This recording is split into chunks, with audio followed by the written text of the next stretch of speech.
Hello guys, welcome back to the channel. So today we are going to discuss the J&K High Court का जो junior assistant का exam हुआ था. इसमें भी 80 क्वेश्चंस हैं लाइक इस बार के एग्ज़ाम की तरह. एंड जो टाइम मिलता है वो है 1 hour 20 minutes. ओके, सो 80 मिनट्स है फॉर अटेम्प्टिंग 80 क्वेश्चंस. इस बार तो कोई भी नेगेटिव मार्किंग भी नहीं है. So let's see. And the first question for today is कि जो full flash high court of judicature of Jammu and Kashmir was established in के सबसे पहला जो हाई कोर्ट है वो कब एस्टेब्लिश हुआ था. तो it's answer is D 1928. Then the next question is who is the head of judiciary at the district level. So it is principal district और एंड सेशन जज. तो इसके ऊपर तो मैंने एक शॉर्ट भी अपलोड की हुई है जिसपे मैंने पूरी हायरार्की जो है वो बताई हुई है आपको. You can look at that for reference. Then the next question is who was the first chief justice of high court of Jammu and Kashmir. तो ये कौन थे? ये थे लाला कन्वर सेन. और जो प्यूनी जजेस होते हैं वो थे ये दोनों. ठीक है. देन उसके बाद आ जाता है who from the UT of Jammu and Kashmir became the first women जज of the high court of Jammu and Kashmir in Ladakh. तो वो कौन थी? So she was Sindhu Sharma, Justice Sindhu Sharma. Then the next question is who is the Chief Justice of High Court of Jammu and Kashmir and Ladakh. Currently 37th Chief Justice है और वो ताशी राबस्तान है. But उस time पे जब ये exam हुआ था तब थे 36th चीफ जस्टिस और वो थे justice N Koteshwar Singh. Okay, तो ये प्रीवियस थे. और अभी अगर क्वेश्चन आएगा कि कौन है करंट चीफ जस्टिस तो वो कौन है? ताशी राबस्तान. ओके, और उस टाइम पे वो जो थे वो लद्दाख के थे. Then the next question is in the context of court procedures what does अहलमद रेफर्स टू. अहलमद कौन होता है? वो एक लीगल क्लर्क होता है. ओके, सो ये जो कुछ टर्म्स हैं वो इस एग्ज़ाम के लिए भी बहुत इंपॉर्टेंट है. जैसे जो फाइनेंस रिलेटेड मैटर्स को संभालता है उसको क्या कहते हैं? उसको नाजिर कहते हैं. ओके, वो भी क्वेश्चन इस पेपर में आया हुआ था. Then the next question is who handles the financial matters under the directions of presiding officer of a subordinate court. So it is नाजिर. ओके, अहलमद क्या करता है? अभी हमने पीछे देखा लीगल क्लर्क है वो. ठीक है. Then what is the primary function of juvenile justice board. तो जुवेनाइल जो है वो जो किड्स 18 ईयर से कम होते हैं, जो माइनर्स होते हैं और जो कोई कमिट करते हैं क्राइम या कुछ भी ऐसा, तो उसके रिगार्डिंग होता है. तो वो को क्या किसको डील करता है? Deals with the cases involving minors. Okay, then who is the जज of the high court of Jammu and Kashmir and Ladakh from the UT of Ladakh. तो जज थे उस टाइम पे, वही मैं आपको बता रही थी, जस्टिस ताशी राबस्तान, जो अभी कौन है? चीफ जस्टिस हैं. उसके बाद है what is the full form of ADR. तो एडीआर की क्या फुल फॉर्म है? So it is alternative dispute resolution. तो answer is D. Then which of the following computer generation uses the concept of artificial intelligence जो इस time पे चल रही है. तो it is 5th generation. Okay, first generation में क्या था? वैक्यूम ट्यूब्स थी. तो उसके बाद यहाँ पे VLSIs हो गई. फिर यहाँ पे सेकेंड जनरेशन में ट्रांजिस्टर हुआ. फिर उसके बाद माइक्रो वो चिप्स आई. Okay, then moving on which of the following is valid storage type. तो स्टोरेज करने के लिए कीबोर्ड तो नहीं यूज़ करेंगे, ALU भी नहीं करेंगे, अरिथमेटिक लॉजिक यूनिट. UPS से तो पावर सप्लाई होती है. So it is pen drive. It is a very easy question. Then the next question is a dash module is a device that converts spoken words into information that a computer can recognize and process. तो वो क्या होती है? Voice recognition होती है. Okay, so B is its answer. Then the next question is chat GPT में GPT की full form. तो it is generative pre trained transformer. Okay, then moving on which of the following computer languages do we use in artificial intelligence. तो ये हम Prolog use करते हैं. Okay, then the next question is dash is a computer program that would convert an assembly language into the machine language. So it is assembler. ये assembly language को machine language में 0 और 1 की form में convert करता है. Then compiler क्या करता है? पूरे के पूरे को कन्वर्ट कर देता है. और इंटरप्रेटर करता है लाइन बाय लाइन कन्वर्ट करता है. Okay, so next question is what happens when you select a column and press control shift and plus. Okay जब कॉलम को सेलेक्ट करके control shift and then plus आप click करते हो तो फिर वहाँ पे एक न्यू कॉलम ऐड हो जाती है. Okay so it's answer is C. Then the next one is which of the following keyboard shortcut is used to switch between open apps in window 10. So it is alt and tab को click करने से ये होते हैं. ये जो shortcut keys है इनके ऊपर भी आप एक like you know go through them as well paper से लाइक लास्ट दिन जो होगा तब, क्योंकि ये फ्रेश होती हैं ऐसे तो ये याद रहती नहीं है, तो you go through them on the last day revision के टाइम पे एंड दैट्स इट. देन उसके बाद आ गया which of the following is incorrect with respect to writing emails. तो ईमेल्स में ये कह रहा है कि we can leave the BCC field blank. ये तो हम कर सकते हैं. We can leave the CC field blank. ठीक है. The to and the CC fields are common used interchangeably. तो ये भी सही है, ये भी सही है. BCC होता है blind carbon copy. Carbon copy होगी सेम किसी को, जो भी आपने किसी को ईमेल किया तो सेम आप किसी दूसरे को भी सेंड करना चाहते हो तो वो होगी कार्बन कॉपी. और लेकिन दोनों इंसानों को दिखेगा कि इसने मेरे को भी सेंड किया एज वेल एज मुझे भी सेंड किया. बट जो ब्लाइंड कार्बन कॉपी होती है वो आप तब यूज़ करते हो जब आप किसी को नहीं पता चलने देना चाहते हो कि मतलब हमने इसको भी मेल भेजी है. ओके तो इसका आंसर है A. We can not add more than one address to in the to field. हम कर सकते हैं like we can send same message और same email to a multiple number of people. So A is the incorrect answer here. Then the next question is which of the following icon is used to add an attachment. तो क्या आपने कभी mail send किया होगा तो आपने देखा होगा कि मतलब वो इस तरह से एक, मेरी तो ड्राइंग बहुत ही बुरी है बट वो इस तरह से कुछ ऐसे बना होता है paper clip icon. So it's answer is paper clip icon. Then the next question is which of the following is a page orientation. दो तरह की होती है लैंडस्केप एंड पोर्ट्रेट. तो यहाँ पे क्या है वो लैंडस्केप है. ठीक है. Then moving on, Microsoft Office क्या है? वो एक एप्लीकेशन सॉफ्टवेयर है. ओके कंपाइलर मैंने आपको बता दिया. देन सिस्टम सॉफ्टवेयर ये नहीं होता, ये एप्लीकेशन सॉफ्टवेयर होती है जितनी भी एप्स होती हैं. उसके बाद आ जाता है what is a gutter margin. So I tell you what a gutter margin is. जैसे ये एक बुक है आपके पास. ठीक है. जब आप किसी बुक की बाइंडिंग करते हो ना तो उस बुक में इस तरफ से कुछ पेज हम खाली छोड़ते हैं ना, इस तरफ से भी कोई पेज खाली छूटा होता है. जैसे बुक बंद होती है जब आप खोलते हो तो वो जो बाइंडिंग की साइड पे वो जो मार्जिन रह गया होता है ना, तो ये वो मार्जिन होता है जो हम छोड़ते हैं राइट तरफ पे. मतलब आप समझ रहे हो, राइट तरफ पे थोड़ा ज़्यादा मार्जिन छोड़ा होता है सो दैट अगर जब बाइंडिंग होती है तो वहाँ पे थोड़ी स्पेस हो. तो ये जो गटर मार्जिन होता है ये वही होता है. Okay margin that is added to the binding side of the page when printing. Then the next question is जब किसी रोज की इंटरसेक्शन हो कॉलम्स के साथ तो उसको क्या कहते हैं? इस चीज़ को कहते हैं cell. Okay so moving on, Excel में कोई फॉर्मूला बिगिन करने से पहले क्या होता है? तो इज इक्वल टू का साइन जो है वो यूज़ होता है. ठीक है. Then the theme of India's G20 summit 2023 is. तो अभी तो ये क्वेश्चन जो है वो इरेलीवेंट है but it's answer is D. क्योंकि अभी इस बार जो क्वेश्चन आएगा उसके लिए आप 2024 की थीम देख सकते हो क्या है. Okay then headquarter of G20, तो इसका कोई भी हेडक्वार्टर नहीं है. So it's answer is none of the above. तो who receive Nobel peace prize. तो आप इसके लिए नोबल प्राइजेस देख लो कि किस किस को मिले थे. Okay so wait. सो जो ये नोबल प्राइज़ है ये 5 फील्ड्स में मिलता है आपको. ठीक है. Now wait let me, where is the, wait no, चलो अब इसकी थिकनेस आई डोंट नो कैसे कम करनी थी बट हाँ. तो नोबल प्राइज़ जो होता है वो 5 फील्ड्स में मिलता है आपको. फिज़िक्स में, केमिस्ट्री में, मेडिसिन में, उसके बाद लिटरेचर में और पीस में. मैथ्स में जो प्राइज़ मिलता है उसको कहते हैं एबल प्राइज़. ओके तो अब इसमें फ़िज़िक्स के, वेट, हाँ, जो जिनको फ़िज़िक्स में इस बार नोबेल प्राइज़ मिला है वो 2 लोग हैं, जॉन जे होपफील्ड और जेफरी ई हिंटन. ओके अभी हम इस क्वेश्चन पे लाइक फोकस करते हैं कि पीस प्राइज़ किसको मिला है. 2023 में नरगिस मोहम्मदी को मिला था ये पीस प्राइज़ जो था.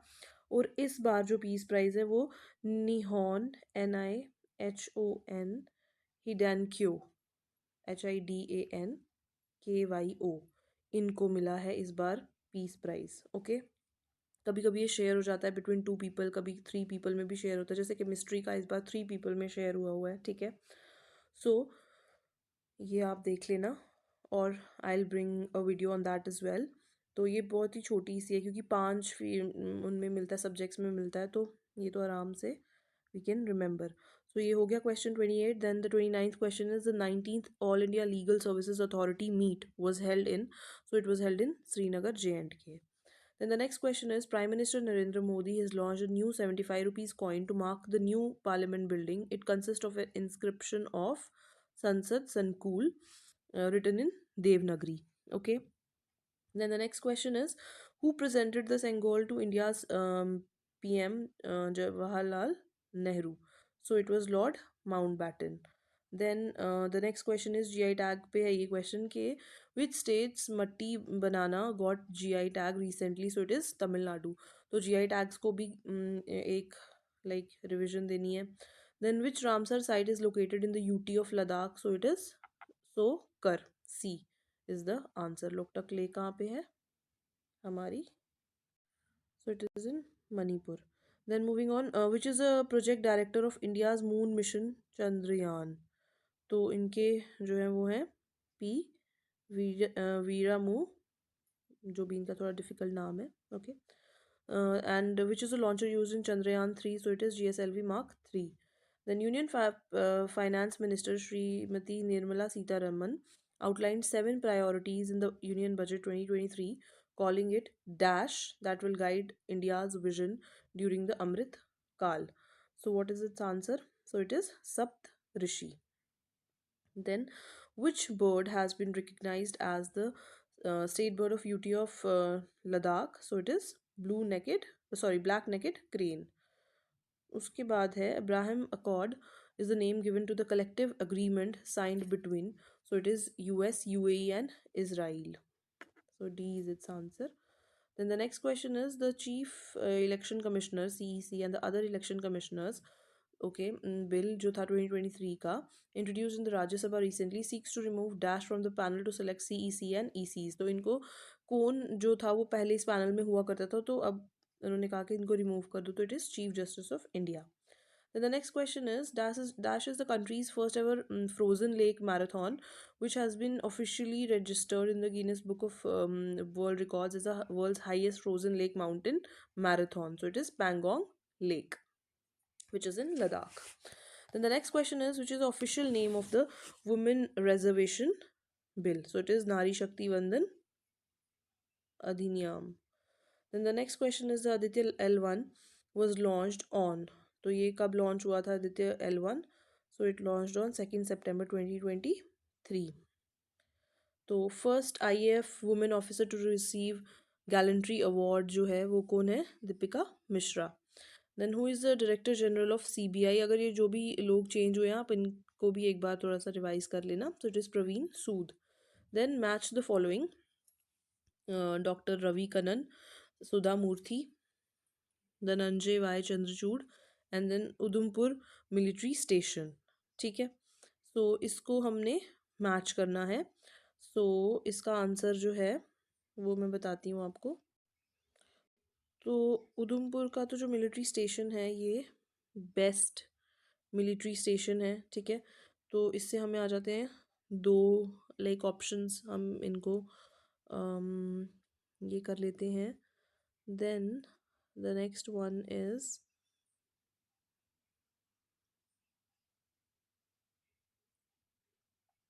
सुधा मूर्ति. तो ये थी इनकी winner. So it's answer is C. Then the next one is who was the chief guest for the 74th Republic Day at New Delhi? So it is Abdel Fattah El Sisi. So उसके बाद है which of the following is not correct? किसकी जो है full form वो सही नहीं दी है. So it is C, UPI. UPI जो होता है वो यूनिलेटरल पेमेंट सिस्टम नहीं होता है, वो यूनिफाइड पेमेंट इंटरफेस होता है. ठीक है, so moving on which union minister launch Agnipath scheme? तो यूनियन मिनिस्टर जिन्होंने ये लॉन्च किए वो है Shri Rajnath Singh. Then moving on to the next question. ये हमारी थोड़ी सी मिलिट्री एक्सरसाइजेज हैं तो हम इसको करते हैं. सो वरुणा जो होती है वो इंडियन एयरफोर्स और जापान वाले के बीच में होती है. ठीक है, सो ये जो सेकंड है इसका आंसर D है. तो वो एक ही ऑप्शन में है and that is D. So it's answer is D.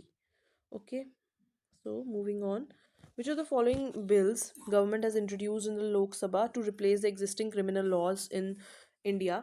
So BNS, BNSS and BSA ये सारे इंट्रोड्यूस हुए हैं, और ये CRPC, IPC और एक और होता था उसकी जगह पे आए हैं, तो ये सारे हैं, तो it's answer is all of the above. Then it gives me immense pleasure dash U2 party. अब इंग्लिश स्टार्ट हो गई है, तो it gives me immense pleasure, okay, to invite you to the party, in inviting you to the party, for inviting you to the party, या फिर inviting खाली आएगा, तो it gives me immense pleasure in inviting you to the party होगा इसका answer. So its answer is C.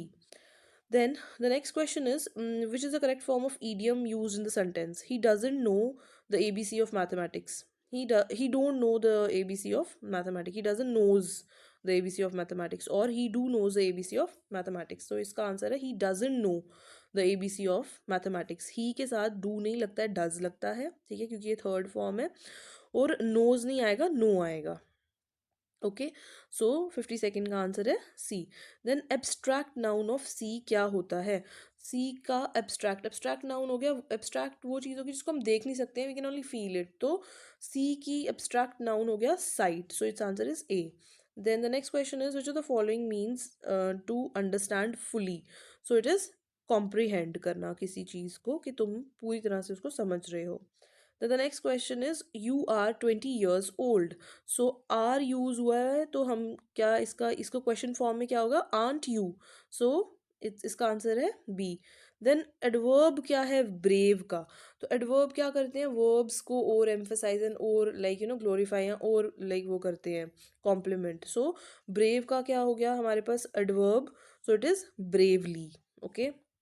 Then what is the meaning of make out? To understand. okay, उसने make out कर लिया कि क्या चल रहा था, so it is to understand. then find a word that is wrongly spelt. so it is courageous सही है, vicious सही है, stark भी सही है, तो magistrate वहाँ पे J की जगह G आएगा. Then Ravi said, I am going back next week. Ravi said that he was returning the following week.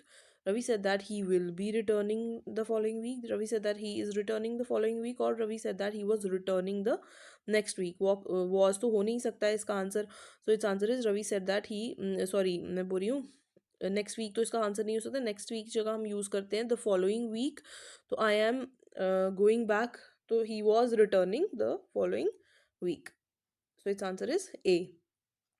Then the next question is, what is the antonym of predecessor? जो पहले आया उसका उल्टा जो बाद में आया, तो वो कौन हो गया? successor. So its answer is B.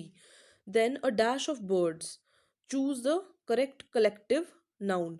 तो जो birds होते हैं उनके ग्रुप को या उनके कलेक्टिव उसको क्या कहते हैं? Flight. So it is a flight of birds. The next question is, the officer dash 5 minutes ago.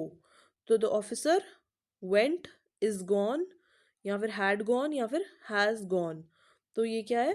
The officer went 5 minutes ago. Then the synonym of complacent क्या होता है? So it is C, self satisfied. Then the next question is, dash of what you were saying, he is the best, instead of what you were saying, in spite of what you were saying, approps of what you were saying is the right one. कि approps of what you were saying, he is the best man for the job. Then the next question is, a person who starts a legal action against somebody in the court of law, तो उसको क्या कहते हैं? जो किसी के against start करे तो होता है प्लेंटिफ, और जिसके खिलाफ होता है वो कौन होता है? डिफेंडेंट, जिसको अपना मतलब अपनी वो करना है पेश, मतलब like he has to prove that he is not guilty, he is innocent. Then the next one is, a conflict of claims that has given rise to the subject of litigation. वो क्या होता है? वो एक dispute होता है. FIR हो गई, first degree report. Then the act of making false document is called forgery. और लाइंग अंडर ओथ क्या होती है? वो होती है perjury. Then the next one is, dash refers to the legal authority और power of court to hear और decide cases. So it is jurisdiction. Then making a false statement under oath, हाँ तो ये हो गया perjury. Then place dash your letter dated 12 December. तो please refer your letter आएगा यहाँ पे. Okay, so moving on.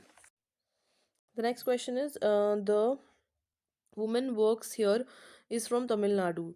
The woman who works here is from Tamil Nadu. अगर woman की जगह कोई थिंग होती जो नॉन लिविंग होती तो फिर उसकी लिए आता विच. ओके.